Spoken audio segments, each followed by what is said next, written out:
talk.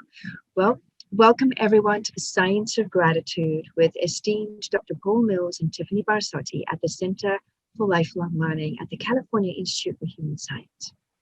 As many of you know, my name is Chiara Marapodi. I'm the director for the Center for Lifelong Learning here at CIHS. And the Center for Lifelong Learning is dedicated to developing and showcasing unique offerings with unique individuals, professionals at their peak in their career, in their professions, as we have here today. And at the same time, cultivating deep connections with educators, students, and the community. And so here at the center, we understand and recognize that lifelong learning is a living process. It is dynamic and it's continually in motion, cultivating the union between professional and personal development, both individually and of course collectively, which is what we're going to talk about tonight, the science of gratitude. So welcome. And I really do have the pleasure of introducing to you our guest speakers today. Today, they're going to be talking about gratitude. So what is gratitude? Can it be experienced as an emotion or a virtue? And how does it differ from being thankful? So these are, I could be here all night with an introduction, but that is just a little bit of what you're going to be dipping your toe into for the next hour or so. With our wonderful presenters, Reverend Tiffany Barsotti is an internationally renowned medical intuitive and therapist. She serves as an integrative practitioner working alongside physicians and other healthcare professionals. And you can learn more about her at healthandthrive.com. Dr. Paul Mills, PhD, is professor and chief at the University of California, San Diego's Department of Family Medicine and Public Health. Much of his research and teaching focuses on integrative medicine, and his public health-related research focuses on the effects of our chronic exposure to herbicides such as glyphosate. He's the director of research for Deepak Chopra Foundation as well. We're very, very, very honored to have the both of you today.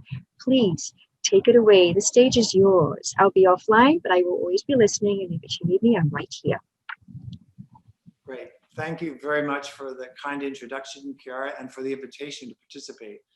Tiffany and I are very privileged and honored to be able to make this presentation. We're extremely fond of CIHS, as you know. And speaking of CIHS, I want to give a shout out to the board president, Dr. Richard Jalushitz, and also the Institute president, Dr. Thomas Brophy, who have worked so hard over the past 2 years to bring the Institute to the very threshold of full accreditation, which, as many of you know, who are part of the CIHS community, this will be really transformative for the next steps of the Institute, for all the good work that it does and its capability of further educating and disseminating. So we're very behind the Institute, and those of you who are attending this presentation, encourage you to find ways to support the Institute during these next few important months and its steps. So gratitude, here's the format. Tiffany and I were going to speak for a few minutes initially about gratitude, what it is from our point of view. Then I will be showing you a presentation on the science of gratitude that we've conducted at UC San Diego in collaboration with the Chopra Foundation. And then Tiffany will lead us into a meditation on gratitude. And then we will have some discussion, questions and answers, which Chiara will moderate for us. So what is gratitude? We tried to give a hint of that in our description of our presentation. And gratitude, this is a word that we've given to a particular experience that we're capable of. Like love, all of us are capable of experiencing and accessing this phenomenon called gratitude. But what is it really? Because when we have words for things, it's easy for us to begin to get accommodated to a word, and in some ways desensitized to the actual phenomenon, the actual deep experience behind the word. My meditations on gratitude, my experience of it essentially is this, that gratitude is the experience of the love of creation. It's the experience of the love for creation and of creation. Some individuals, mystics in particular, tell us that love is all there is, that literally the entire fabric of creation itself, from the deepest unmanifest levels to the manifest universe that we know, is literally all and only love. What I'm saying is that our experience of gratitude, of that consciousness, of that phenomenon, is the experience of love for the creation itself. And that phenomenon of experience is also in part responsible for the capacity for creation to come into being. So when we choose and use our will to experience gratitude, we are tapping into literally at the foundational level, love of creation.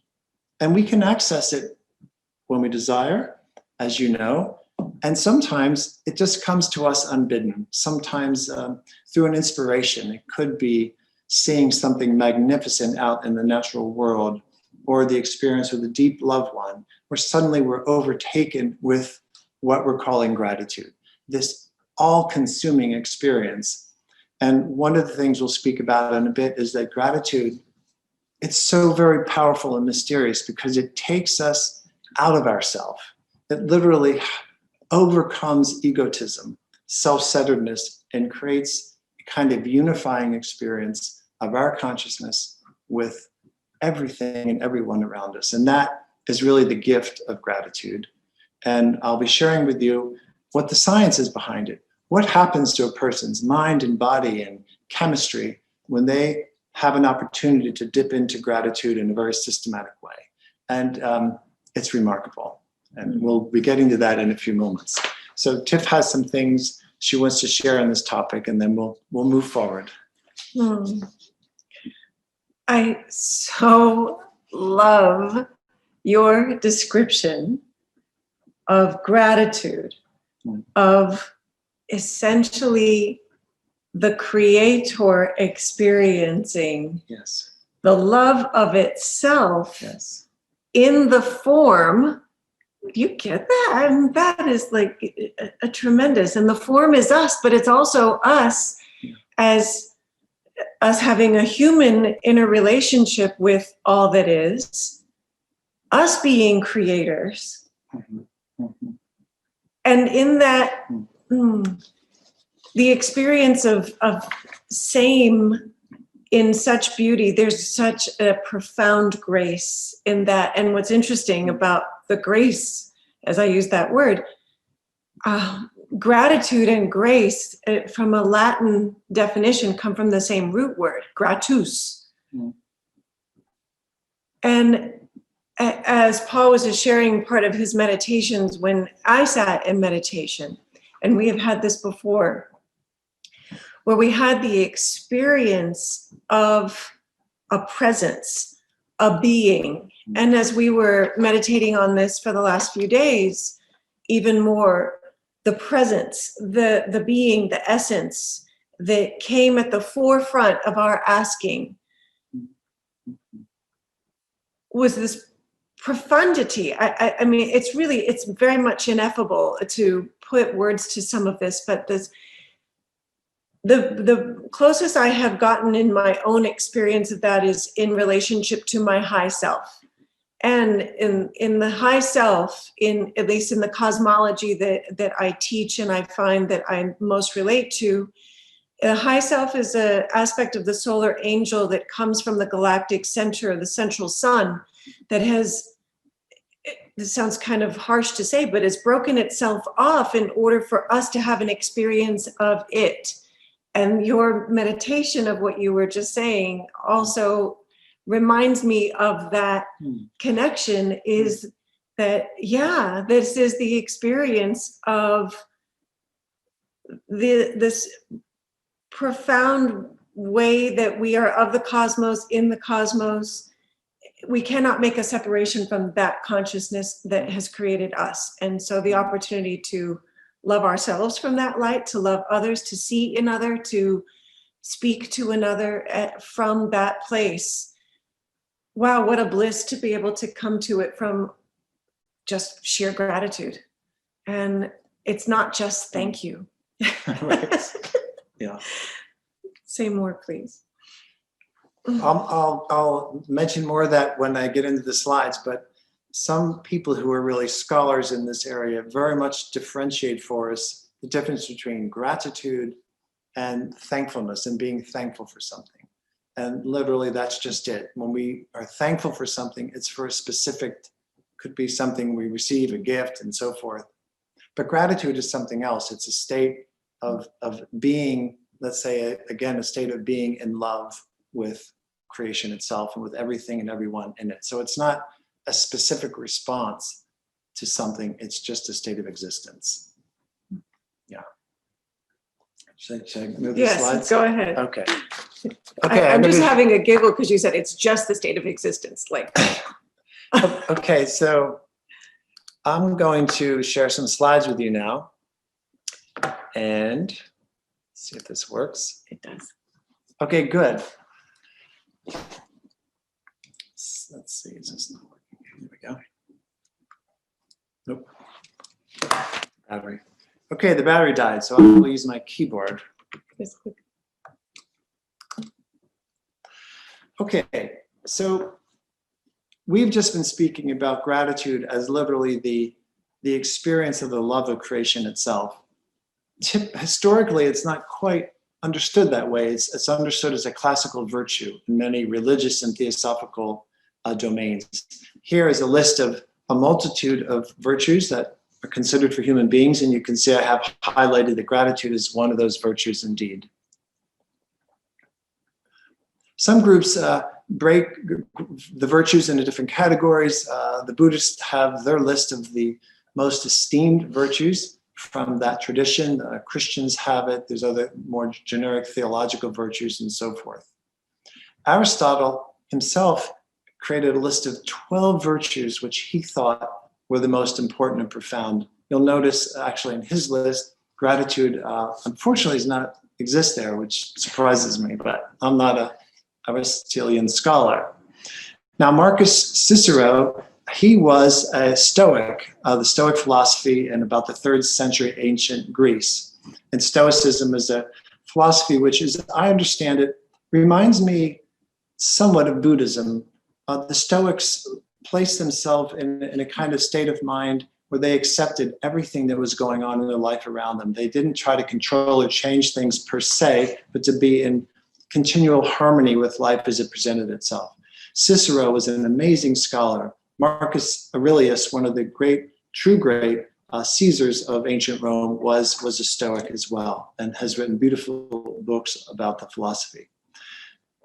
Cicero said gratitude is not only the greatest of all the virtues, but it's the parent of all others. It's the one that allows us to actually tap into all the other virtues that we can then differentiate as maybe even manifestations and subtler and varied manifestations of the phenomenon of gratitude itself. This is the text from a gratitude journal that I have at home. Gratitude is the most passionate and transformative force in the cosmos.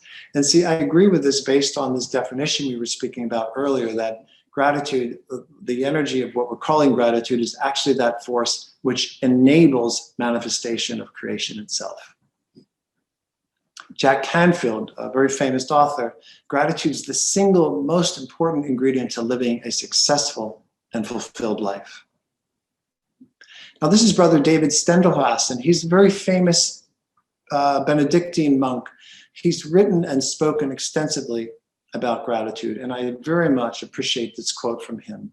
It's not happiness that makes us grateful. It's actually when we have gratefulness, when we've cultivated that in our heart and our soul and our mind, then we live a life which we could call happy or content or an equanimity, various manifestations of a good human life. This is a quote from Deepak Chopra that Tiffany and I are both friends and colleagues with Deepak, and I very much appreciate this quote. You cannot have ego, and I think what he means to say is you cannot have egotism and gratitude at the same time. And this is one of the profound gifts of gratitude. We can use gratitude as a vehicle to overcome egotism. It's kind of a vehicle in our spiritual evolution out of egotism into more of a transcendental consciousness, a one of unity with things around us. That is one of the great gifts of gratitude. Now, what about the science of gratitude? It's amazing what's been going on. This is a graph I just put together this afternoon Many of you might know the medical database pubmed.gov. Right now, there's millions of publications on it. And I did a search on gratitude going back to 1980 when basically there were none, all the way up through 2020. You can see in 2020, there were about 270 publications alone this year. And the impetus really took off in about 2010. The question is why? Well, the answer is this, because this realm of positive psychology was launched. And there's a journal now, a Journal of Positive Psychology, which we publish some of our work in. Positive psychology to me was a welcome field in the world of behavioral medicine, where I've operated much of the time at UCSD. Behavioral medicine historically focused on type A behavior, which had to do with stress, anger, hostility, depression, and so forth. When positive psychology came in, it gave people a whole new world to begin to study, not the things that bring us down, such as depression, anxiety, and not good for us as far as our mind-body health, but what are all the things we can cultivate that are positive to our psyche? And there's this beautiful research on this now, and it's growing. And these are really the two individuals I think responsible for bringing gratitude to the forefront. And Robert at the top, he's actually the editor-in-chief of the Journal of Positive Psychology. And basically, so positive psychology is at the other spectrum from clinical psychology, which certainly at CIHS we're very familiar with. There's a degree in clinical psych, but we want to move more towards studying those things which are flourishing and for our well-being and our strength and our meaning. There's been so much going on in the world of gratitude over the last number of years. There's actually now gratitude for psychotherapeutic interventions. That's how powerful it is. And I'll show you briefly some of that research later. What happens when people engage on the psychotherapeutic side for gratitude, whether it's gratitude journaling or keeping an app, whatever method they're using in order to engage in gratitude, it's transformative to one's current state of being and moving them into well-being. So now I'm going to share with you a couple of studies we did at UC San Diego, and they were in collaboration with the Chopra Foundation. And up at UC Berkeley, there's a group called the Greater Good Science Center, and they had put out a grants program a couple of years back. It's called the Expanding the Science of Practice of Gratitude. And they invited applications from people all over the world to submit a grant application, and then whichever ones they funded, those studies would then be embarked. So when that announcement came out at UC San Diego, and here's the beautiful campus where I've been for, 3 decades. And in our lab group, there's Dr. Meredith Pung, and I was sharing at one of our lab meetings this announcement that had just come out.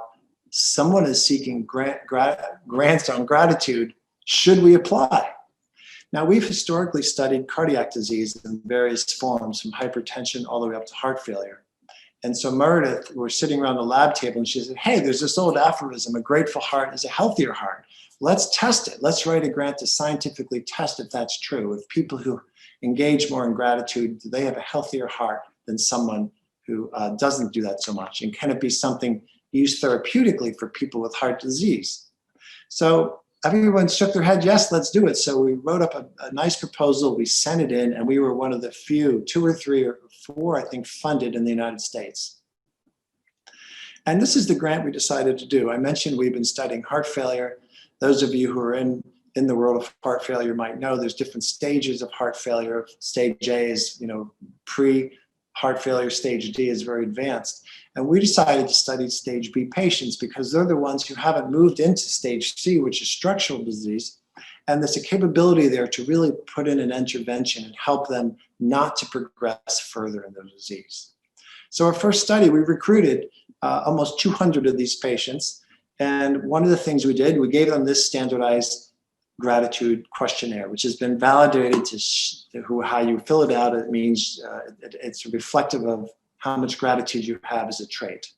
And you can see it was developed by Robert Emmons and Michael McCulloch, who were those 2 individuals I mentioned earlier.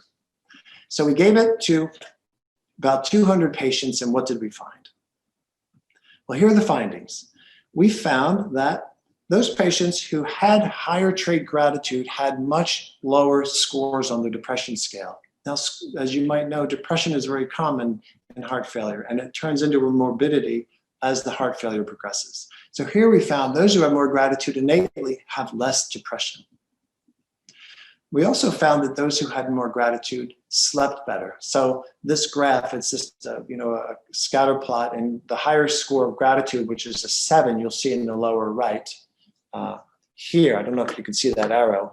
That's the higher the score, then they have lower sleep scores, and the lower score actually means better sleep in this particular instrument. They also had less fatigue, and fatigue is another hallmark of advancing heart failure because the heart's not functioning so well in circulation and oxygenation. We also gave them a questionnaire for self-efficacy. Now, what is self-efficacy? It's this concept that we can do it. It's a belief in ourselves. Sometimes it's called mastery. It's very powerful. Some people innately have more self-efficacy. Some of us, depending on how we're socialized, can have more self-efficacy, like more self-confidence that whatever's put forth to me in life, I can manage it, I can do it, I can do it. Well, we gave a specific questionnaire on self-efficacy to the cardiology patients. And look at this, lo and behold, those who had more gratitude as a trait also inherently had more self-efficacy, more of a belief in themselves that they could take care of themselves, whether it's following the cardiology diet or following their medications or doing their exercise. These are the sort of things it probes. So they're better at taking care of themselves. Now, those of you in the medical field will know there's a lot of inflammation in heart disease, and certainly at its pinnacle, the most of it we see in heart failure and advanced heart failure. Well, we drew blood on these 200 patients, and we also found that those patients who had higher amounts of gratitude also had statistically lower levels of these 5 inflammatory biomarkers. CRP, probably many of you recognize that C-reactive protein is a generic inflammatory marker in the blood, but the one on the right is ST2. That's a specific biomarker for the heart itself. And those patients with more gratitude, lo and behold, had lower levels of these markers. That was remarkable.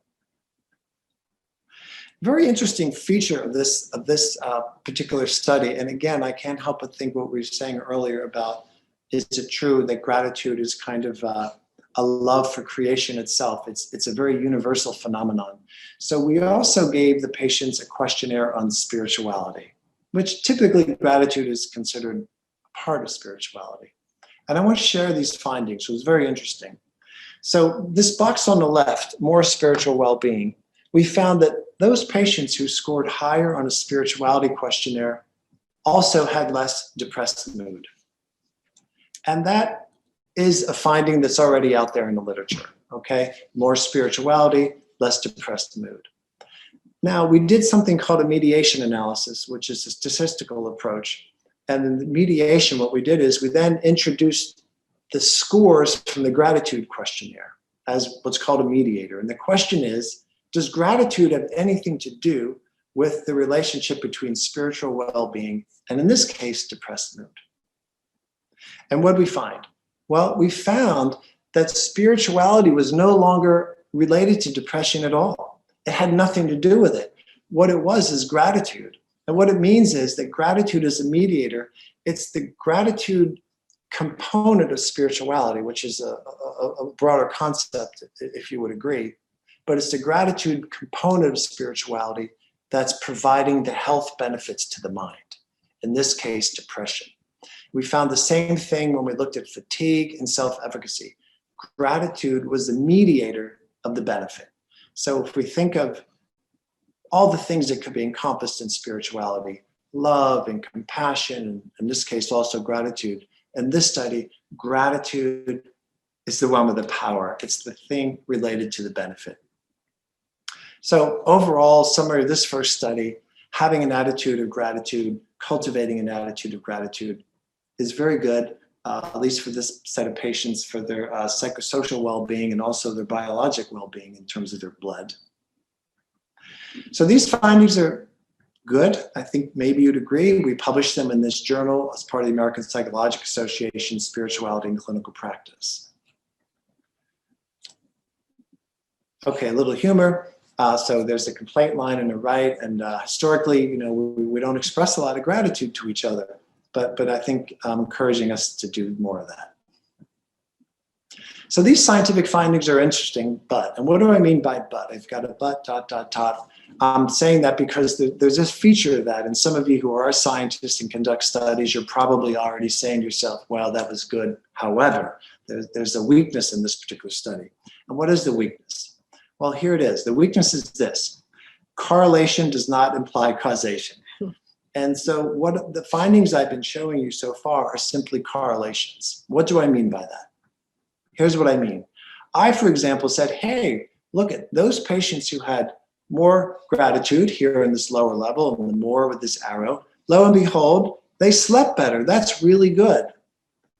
But maybe it's just that people who sleep better have more gratitude. Or maybe it's people who have more gratitude have less inflammation in their blood. I cannot provide causation for you in that first study. It's simply observation.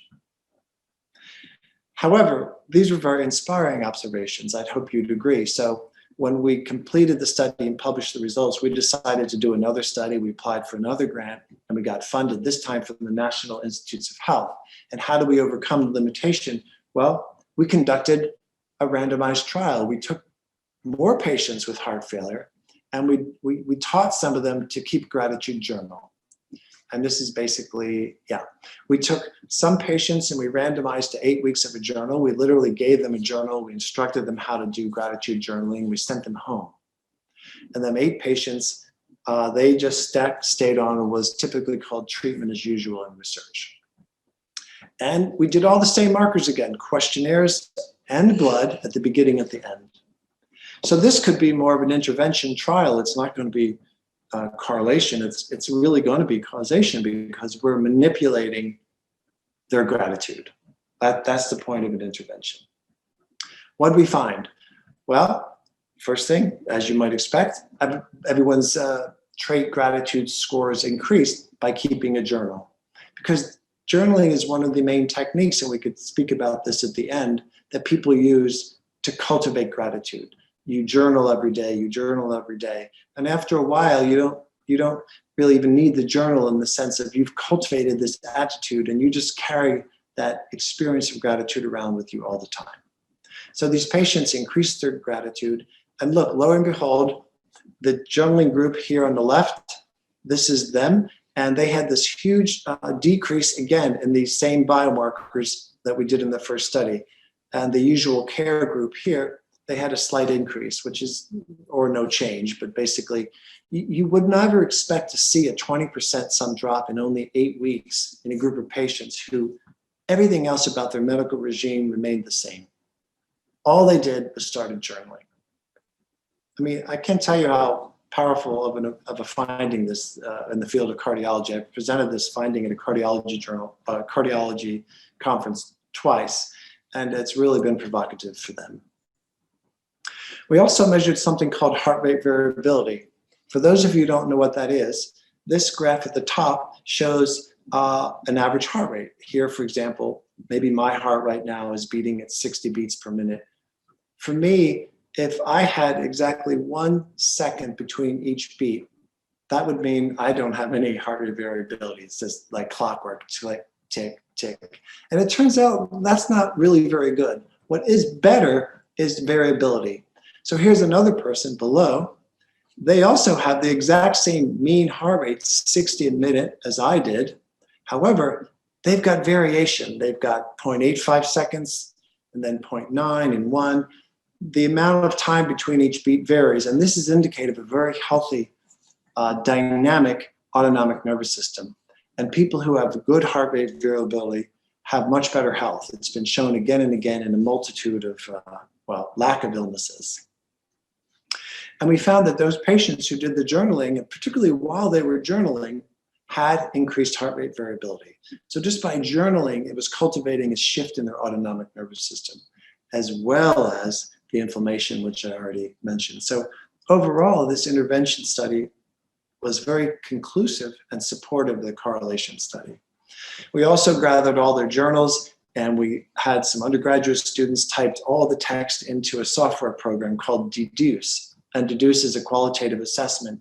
And we looked at and categorized all the different things the patients journaled about. So here, this red arrow shows you, most of the time, people were writing gratitude about their family, members of their family, for whatever that they were doing in their family.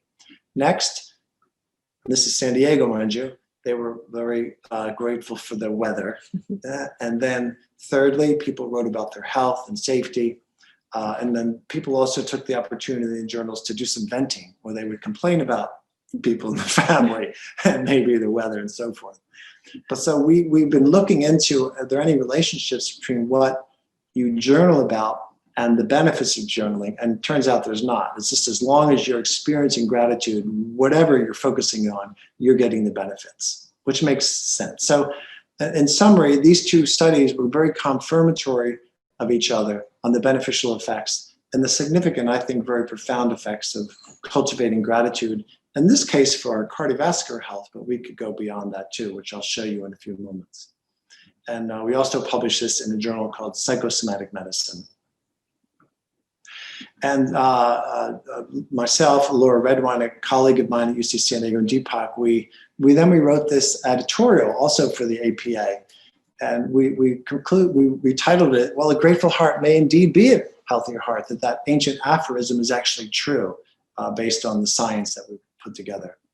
And one of the commentaries written in the journal was by my colleague, Murali Duraswamy, who's down at Duke, and also Oz, Dr. Oz, that's how I know his name.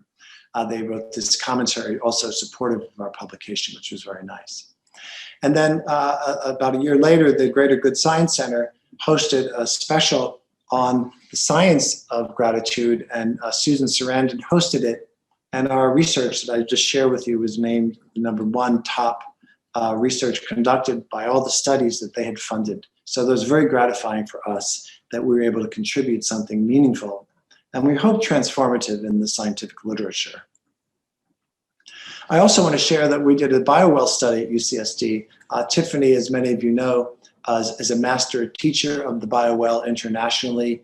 She just finished a BioWell training course this past weekend, actually. BioWell has been used in some of the dissertations at CIHS, and it's really an excellent device for getting an understanding of the energetics of the body. So Tiffany came to UCSD and educated staff members how to use the device. And then we conducted a mini intervention study. Do you remember that? Mm-hmm. And we did not journaling for 8 weeks. We had people journal for only 10 minutes. We brought them into the lab. And I want to share with you what we found. So first of all, before they did the journaling intervention, we did the BioWell on them.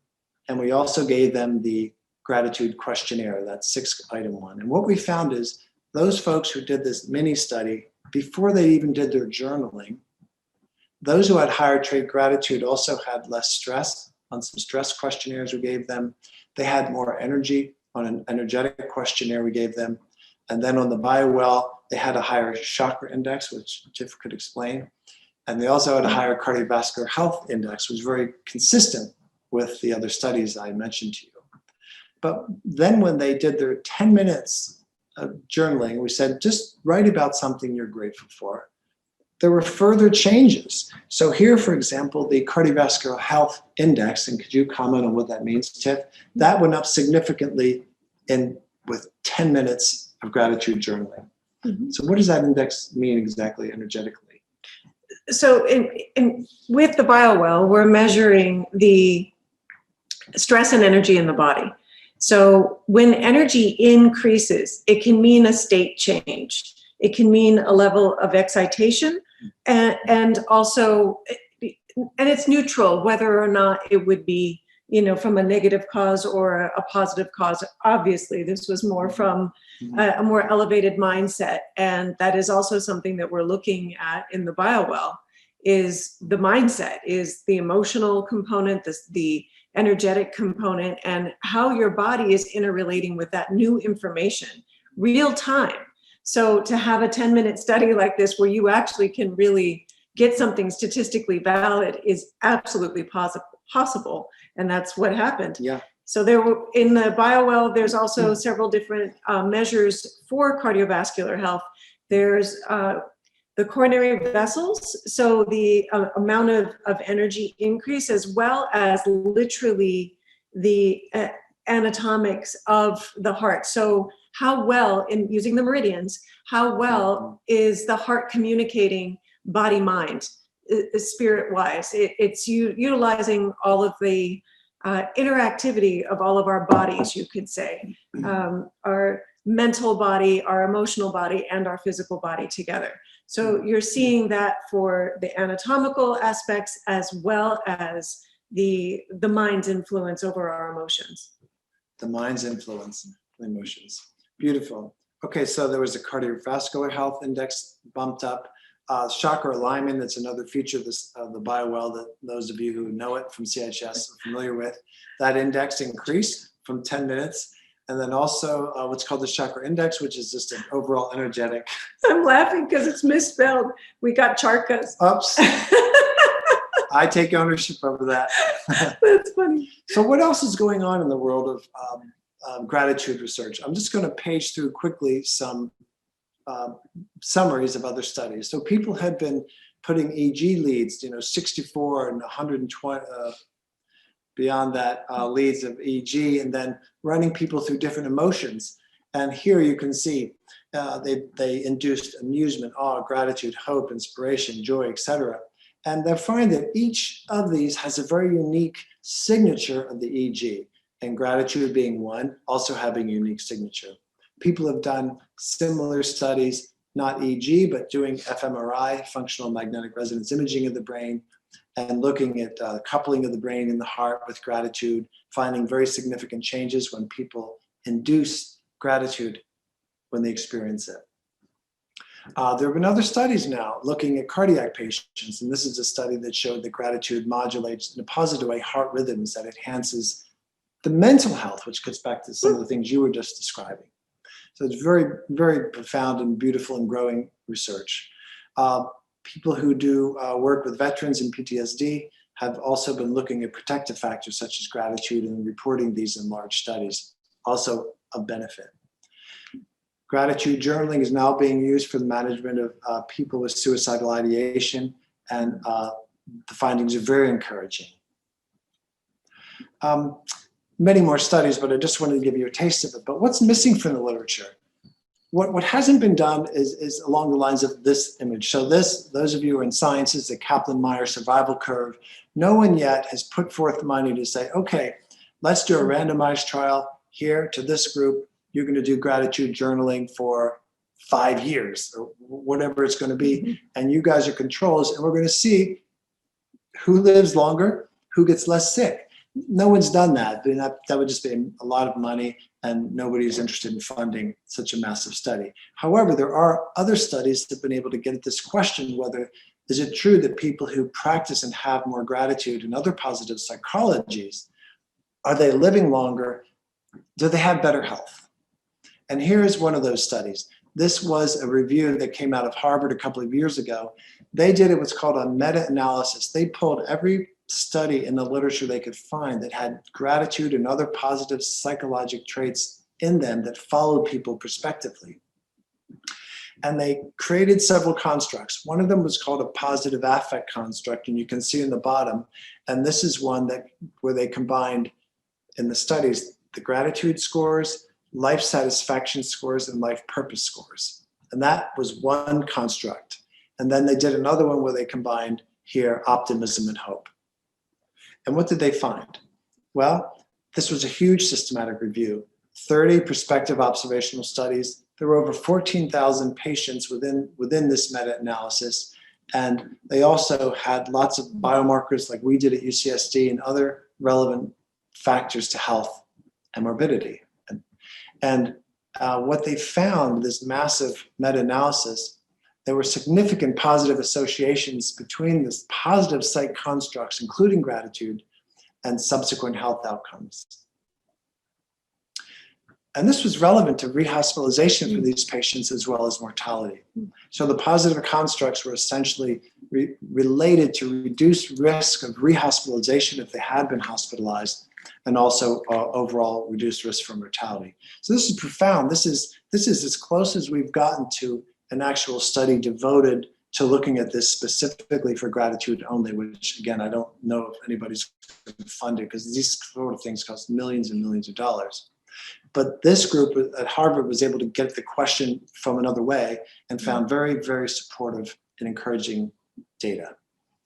This is one last study I want to share with you that we published last year, 2019. And this is from colleagues I met who were in Iran. And we did 2 studies together, and I'm just showing this one to you. And this gets, I think, back to what you were speaking about a bit ago, that one of the ways gratitude improves our quality of life, it helps mediate our perceptions of stress, and therefore it improves our mental health.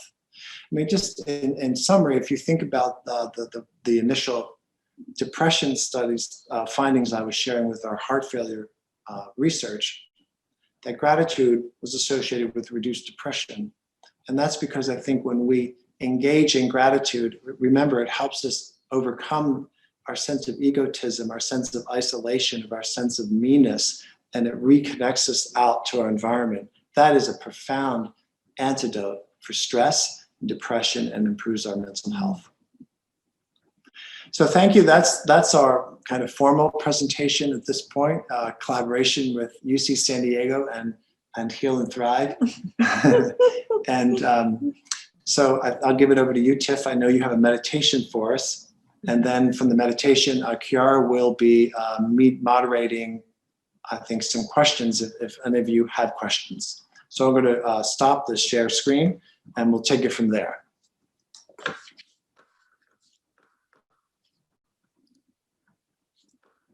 Okay. That's fine. You can leave it. Right. Okay. Perfect.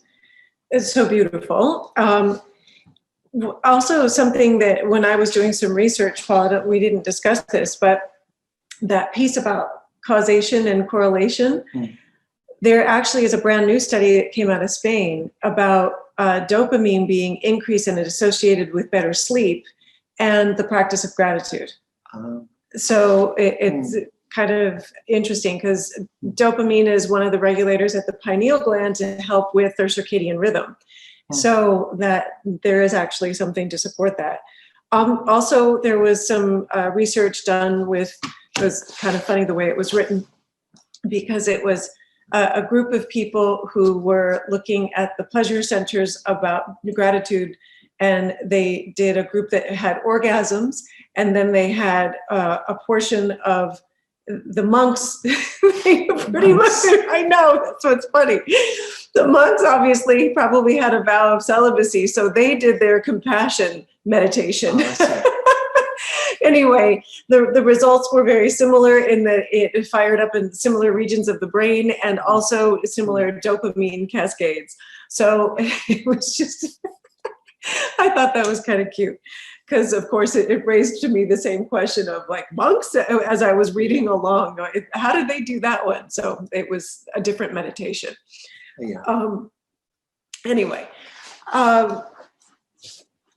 this I'd like to drop us into a space and also speak to this virtuous place that. Virtue is also as the practice of, as an attitude of gratitude, to be able to reach new heights of spiritual awareness, to see that no matter what happens in our life, that what may seem like contrasting events or really difficult times or going through, there's a lot of stress and trauma going on in the world right now.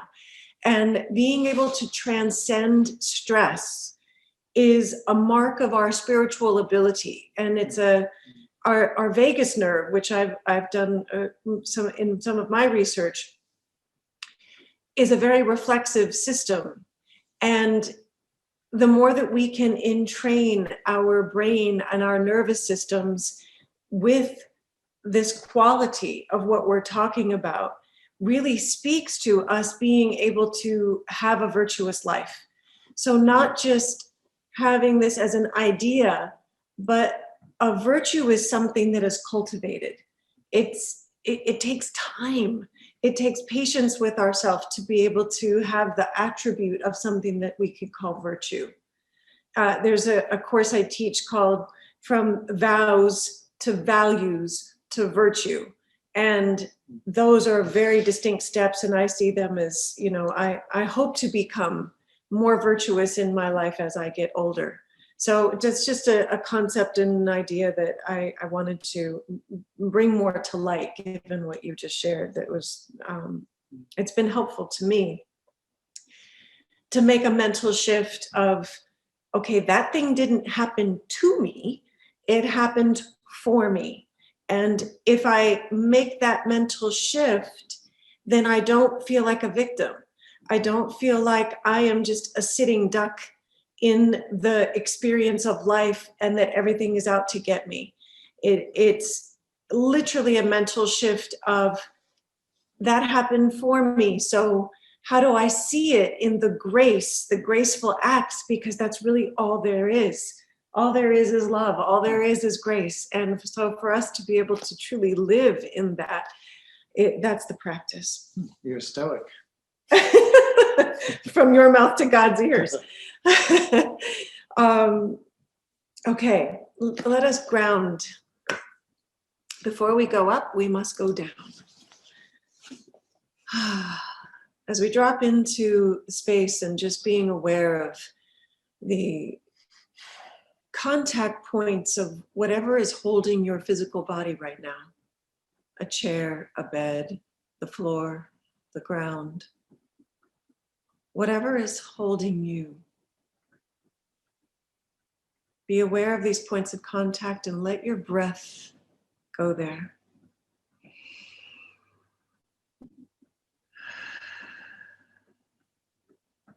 Becoming aware of a root system. The root system, for me, feels more solidified if I bring it in from my waist and not just my feet. But if I allow my roots, as though the trunk of a tree that you see above the ground has one relationship with the environment, and all of the root system that you don't so readily see below the ground has its own relationship with its own environment. Dropping down into that root system, being aware of it, being connected deep into our beloved Mother, Goddess, Earth. Being aware how in this root system, almost like a mycelia, there's a network of connectivity. We are that.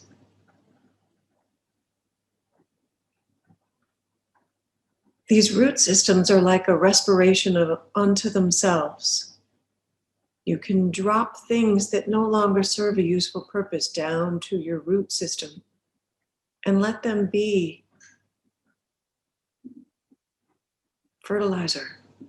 Let them be remnants for reabsorption, for use in a beneficial way. Mother Earth has the ability to compost. We do not so easily. So we hand off the things down our root system that we've had a difficulty in processing and offer a gratitude to these roots. Allowing with your mind's eye to lift, coming up into the most center aspect within your brain. If you were to draw a line from the tops of your ears and draw another line from the front of your forehead between your eyes, all the way reaching to the back of your head, that intersection brings you to the most beautiful crystalline point known as the pineal gland. Just becoming aware of this beautiful crystalline structure, responsible for so many elements of our connectivity to the high heavens, and the responsibility of the cascade of hormones that help us keep us in rhythm with our environment, known and unknown. And now I ask you to reach into perhaps a memory, or just let it be that you bring the sun, the solar aspect. If you've ever been basking in the sun and you just feel the sun's radiant light in the most pristine and precious life-giving way.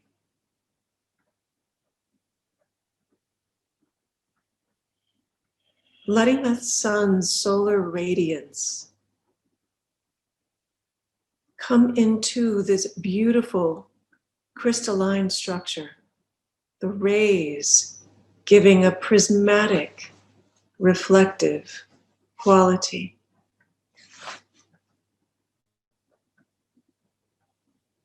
Just being in that beauty, that awe, the beautiful secretions, all of these things that happen without necessarily even our command. As you pause here, pause with this graceful presence and a gratitude for your life, for you, for being the creation itself, and the opportunity to love on yourself as the Creator does. If there's ever been something that has hung out that needs a moment, letting that prismatic light shine upon a new light. If there's a memory, a conversation, if there's looking at the gift of illness as the teacher, let this light shift a perspective. And without knowing why, just being grateful.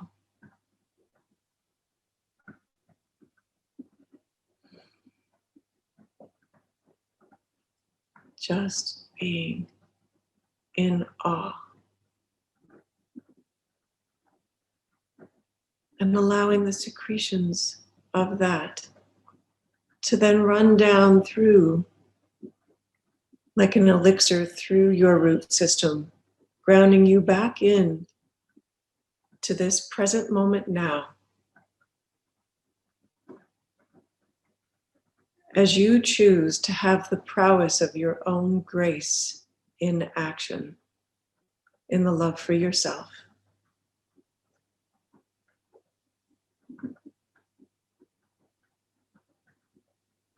And the love of all that is. As you feel ready, bringing yourself back into total harmony with your space in this here and now, into this time-space reality, to this present moment, we give thanks. Thank you.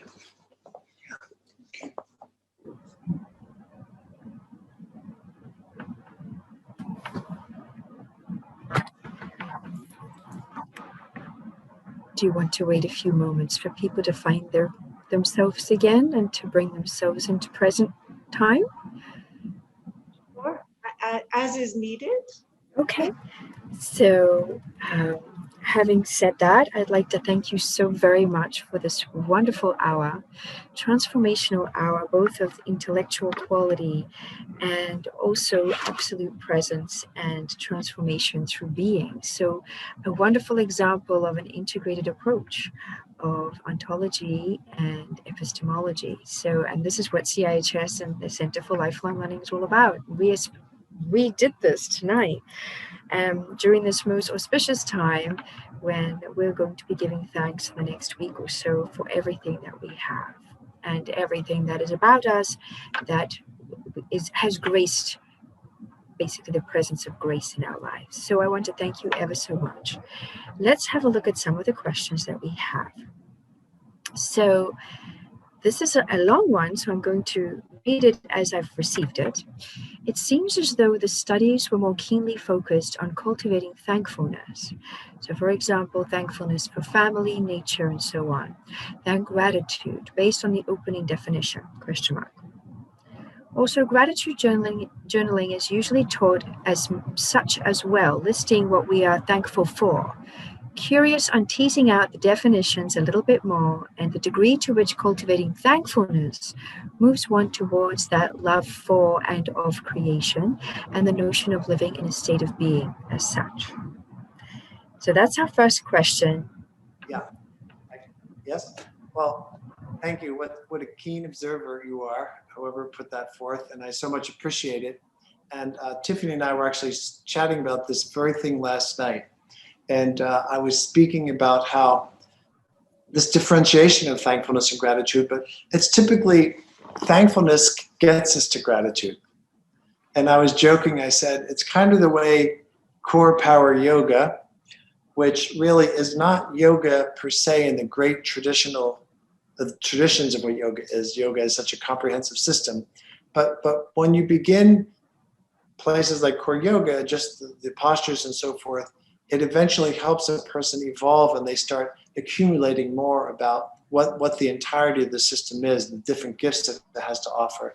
And I think these studies, which do more of the thankfulness component, but it helps a person to cultivate gratitude in the long run. So it's a gateway to get there. And that's just the way at least the literature has been so far. And it could be that some of the newer studies are trying a different approach rather than doing the more thankfulness piece. I'll be looking into that. But thanks for that observation. Fabulous. Next question. Paul and Tiffany, thank you. Did you notice any difference in the study between being grateful for things from the past or in the present or even the future? That's a great question. So in our particular study, I don't have an answer to that because we didn't look at it, but we could potentially do it because we have all the qualitative work in that software I mentioned, the deduce. And if we could reprogram how it pulled information out, whether we could do the coding, well, were they referring to something in the past or something in the present or something they were projecting? I think we could do that. I'll have to ask the folks who run that software. Then we just recalibrate it. We get a whole nother series of things, and then we just run some, regressions, and we'll do that. Thank you. That's very interesting. That's good. We're trying to come up with another idea for. Yeah, thank you. Keep them coming. So last question. What is the relationship between gratitude and generosity? Is it fair to say generosity is gratitude in action or an expression of gratitude? Well, it's interesting because there was a study done, Damasio, and they were looking at how they were measuring gratitude was by gift giving. And so that was a gift giving of generosity. So they were very much using the type of studies that we've been talking about to build the sort of the story behind why they were even looking at it. But I can't say what the difference was from because they weren't looking at generosity, but it came up as part of, was this gift more generous? Was it thought to be more generous? And that's a very subjective type of thing. So they didn't have that in their outcomes per se. But it's interesting that you bring that up because of that was a study done purely on how the perception of gift giving and gratitude. So I wonder, that's interesting. And I wonder if, one is married to the other. The more gratitude we have, the more generous and magnanimous we might be, not just to others, but to ourselves, and whether or not that has a linkage to compassion, starting with self and then outward. So from the individual to the collective. So that's a very, very interesting question and an interesting research question, actually. So, if I could add, that quote from Cicero I shared at the beginning, where Cicero said gratitude's the parent of all virtues. So we could imply from that, if we're cultivating that in our lives, we will become virtuous in all other domains automatically. Yes. Absolutely. And compassion and love, and then these themselves prompt us to act in different ways towards our fellow human being, including generosity when and where needed. And Seneca, who's another Stoic, also said that gratitude is the fundamental motivational drive, which is critical for building interpersonal relationships.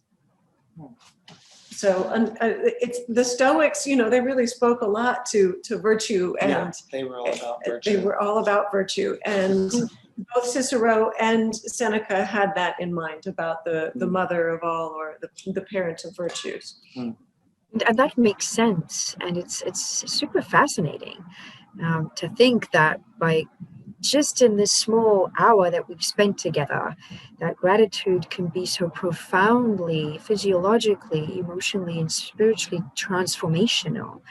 And it's quite astounding, really, if you sit back and think about it, not just from the epistemological, which is the knowledge and factual, scientific perspective, perhaps, fact and knowledge, but then from the being aspect, it truly is quite fascinating. We have another question.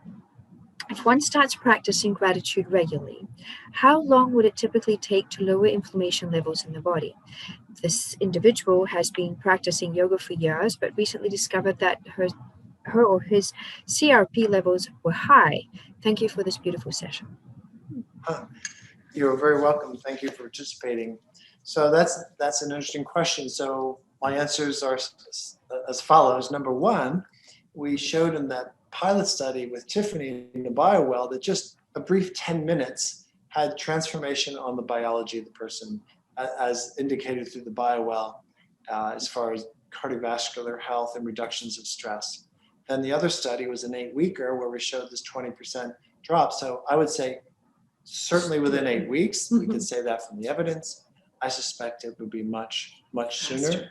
You could go to pubmed.gov, do a search on gratitude. There might be some other studies now where they've done shorter interventions. Sometimes people do interventions for just a month, and you could get a sense of what changed. I don't know if they did blood, but there's other markers certainly related to inflammation that you could potentially get an answer for that now. But either way, I would encourage you to go ahead and start doing that.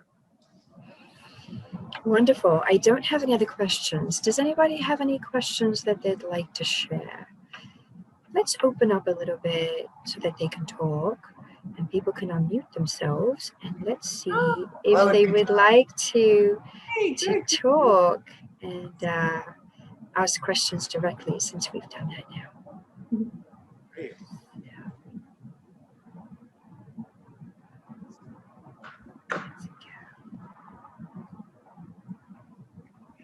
Does anybody have any questions? If you're able to unmute yourself, please do, and only unmute yourself if you're going to speak, so that it's respectful to the presenters and everybody in terms of noise, and for the recording. Thank you.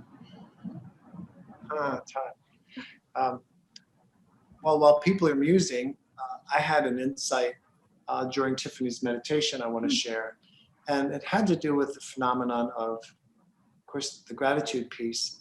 But the question is, when we are in a state of gratitude, we are participating in a very unique manifestation of love towards basically everything, or it could be a specific state depending on what we're looking at. But the question is, what are the effects of that, not just for us, which is what we focused on with the research, but how is it transforming the object of love?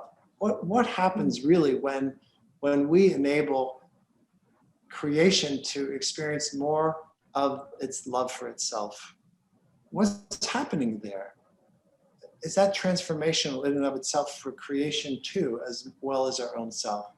I would think the answer is yes, and I'd like to just do some meditation on that. It's something I've never pondered actually until your meditation. Good, awesome. Yeah. That's fabulous. That's a very big question. And at the same time, you would think that there would be a bidirectional relationship between, you know, it's with a spark of the creator expressing itself individually in this particular physical body, vehicle, whatever you want to call it. So it would make sense that that would be something to consider. So wow, thank you. That's very, that was very profound. Very profound. And did anybody else have any other experiences during the meditation that they'd like to share with everybody if they're willing? This could be an interesting perspective on gratitude.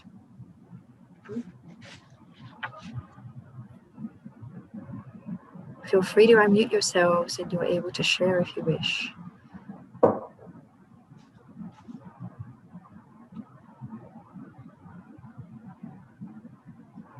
I would have another question that wasn't just necessarily about sharing of an experience, if that's still open. Of course, please go ahead. Awesome. So my question is, or my curiosity would be that most of the practices that we have for cultivating thankfulness or gratitude are individual practices. And I'm curious about the impact on health and well-being if there were a research that was done that somehow put people in some sort of collective gratitude practice. I don't know exactly what that would look like, but potentially pairing people, for example, and having them share together their gratitudes as the intervention in an ongoing way or something like that. Anyway, so I think the question is, would there be synergy in having the gratitude cultivated within the experience of connection with the other? I love this concept and the question. I haven't seen any research on it. There is research out there. So there's compassion meditation, right? A lot of the mindfulness have brought forth. And there's research on that, and that's very powerful. And there are people who practice compassion meditation in groups. I don't know what their intention is, if it's along the lines of what you're anticipating could be generated by a group gratitude meditation. So there's models out there. I think we could do it. And I don't think it's been done before. That would be. It would be great. I'm going to take some notes here. You get the scientist brain going here. Also, what comes to mind is sometimes if we ever get to hold retreats again, that when you have moments of appreciation of that shared space that you were just speaking to, Marite, about the sitting in a group or as a collective, and how there's an exponential growth and logarithmic of as we do that, as we put our attention into that and that sort of that prismatic light even. I think that can be pretty profound. So, and I know that is definitely changing within a group dynamic. When we've gone around the room and just had just appreciation is also coming from the same root word, the Latin root word gratus, of where grace and gratitude come from. So it's fabulous. Thank you. Yes, thank you. Anybody else?